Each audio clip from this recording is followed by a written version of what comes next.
Quels sont les produits qui vont être utilisés, qui vont être injectés pour forer le puits à Haldimand?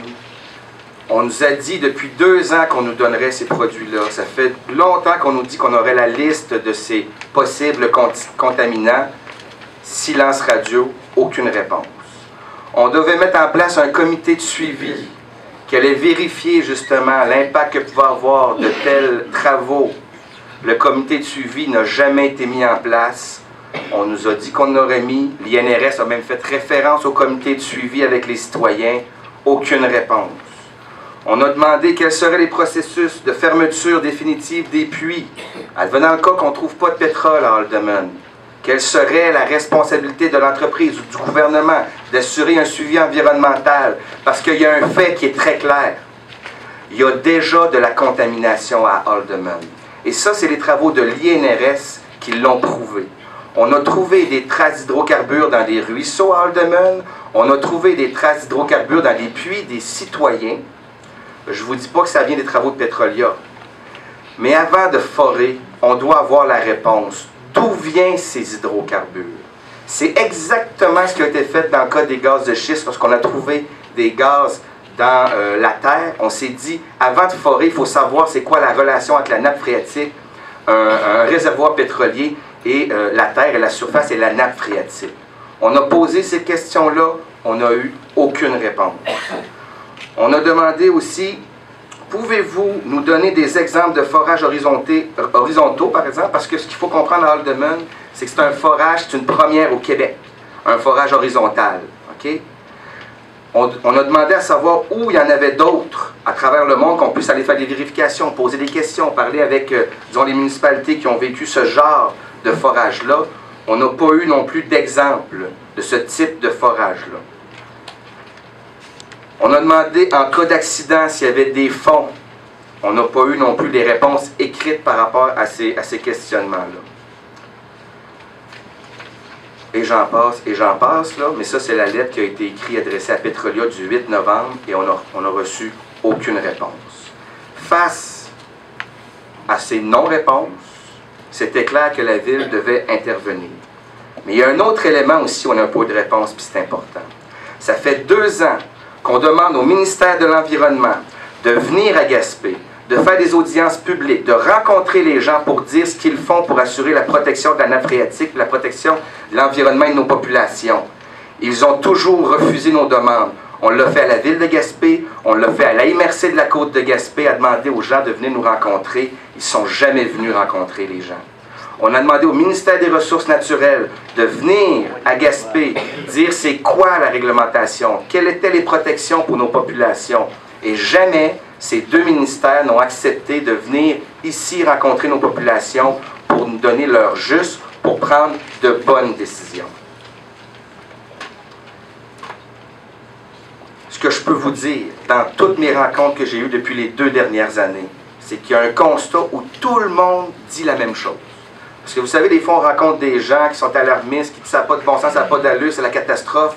D'autres disent il n'y a pas de problème, c'est correct, on peut y aller. D'autres sont entre ces 2 positions-là.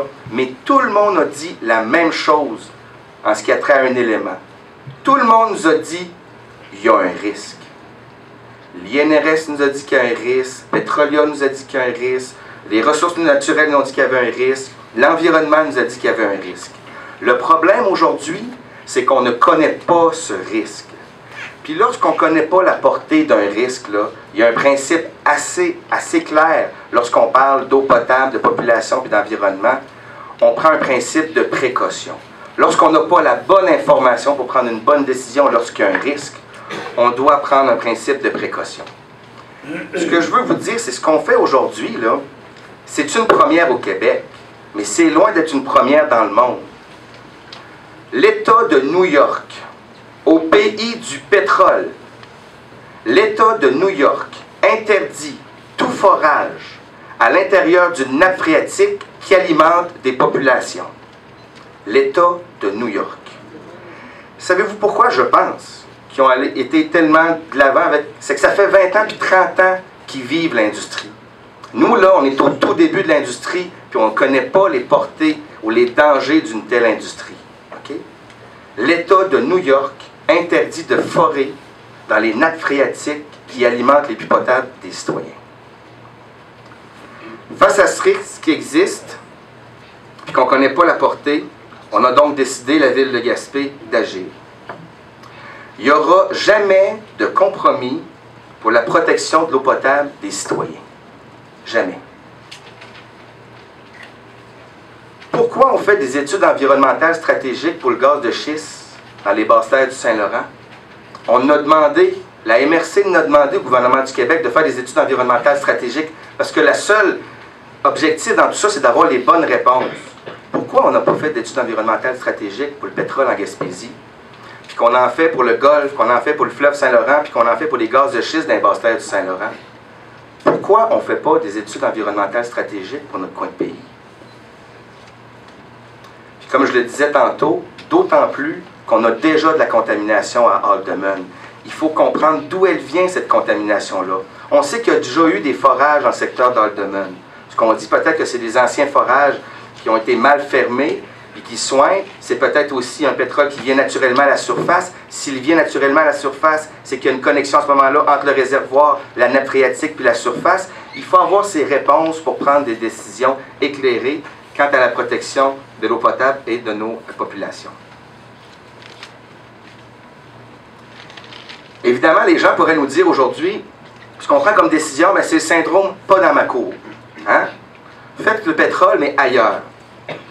Je veux réitérer la position qu'on a prise à la Ville de Gaspé il y a 2 ans. Puis vous avez une résolution ici, le 7 février 2011. Tout ce que je vous dis là, ça fait 2 ans qu'on le dit au gouvernement, ça fait 2 ans qu'on le dit aux pétrolières. On est en faveur du développement de l'industrie pétrolière. On est en faveur du développement de l'industrie pétrolière.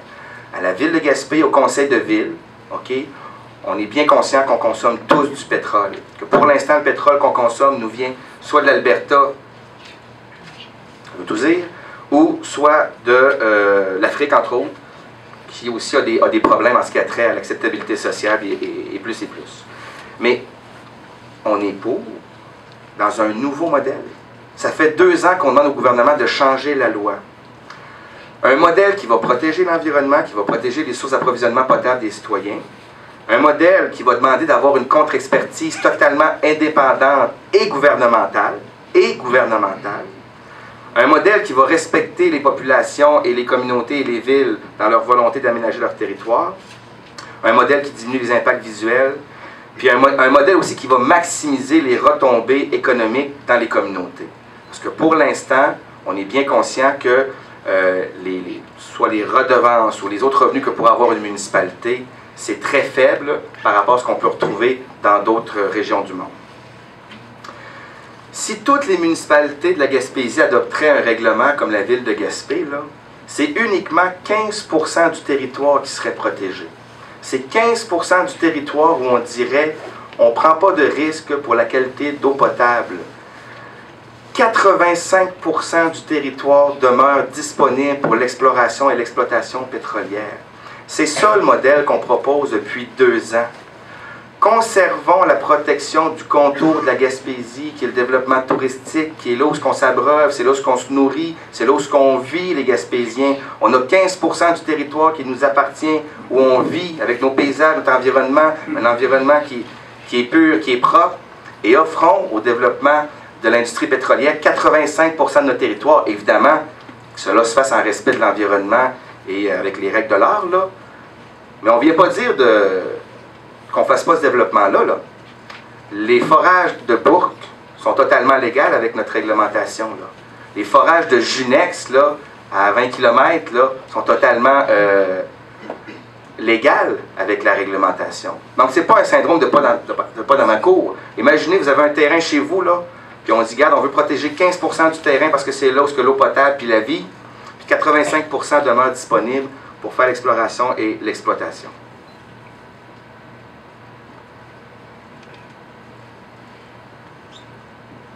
Pour arriver à développer ce modèle-là, pour éviter que les Gaspésiens ne soient pas des cobayes, on demande au gouvernement du Québec, à M. Lelièvre, à Mme Ouellette, ministre des Ressources naturelles, à M. Blanchette, ministre de l'Environnement, de venir nous rencontrer dans les plus brefs délais pour parler et discuter du développement de ce nouveau modèle de développement des hydrocarbures, qui aura, on l'a bien entendu dans le discours de la première ministre, des hauts standards en termes de protection de l'environnement et des hauts standards en termes de protection et l'acceptabilité sociale de nos populations.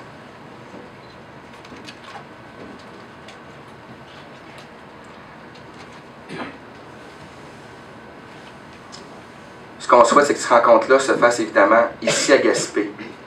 Parce que vous savez, quand on prend des décisions à partir de Québec ou d'Ottawa, puis qu'on ne vient pas voir directement sur le terrain ce qui se passe, trop souvent, malheureusement, on ne prend pas les bonnes décisions. Je vous donne souvent l'exemple, si on me demanderait de trouver des solutions pour le métro de Montréal à partir de Gaspé, je ne suis pas sûr que je prendrais des bonnes décisions. Si les gens viennent voir l'environnement dans lequel on vit, viennent voir à quelle proximité qu'on est des rivières à saumon, de la baie qu'on cultive, de la moule qu'on cultive, des pétanques, et toute la baie, tous les lieux extraordinaires qu'on a sur notre territoire. Je suis convaincu, c'est ce qui est arrivé entre autres avec le ministre de l'Environnement lorsqu'il est venu sur le territoire. Il a vite compris, disons, l'enjeu d'aller forer aussi près des populations et surtout de mettre à risque la qualité de l'eau potable. C'est ce que j'avais à dire pour le dossier. Merci.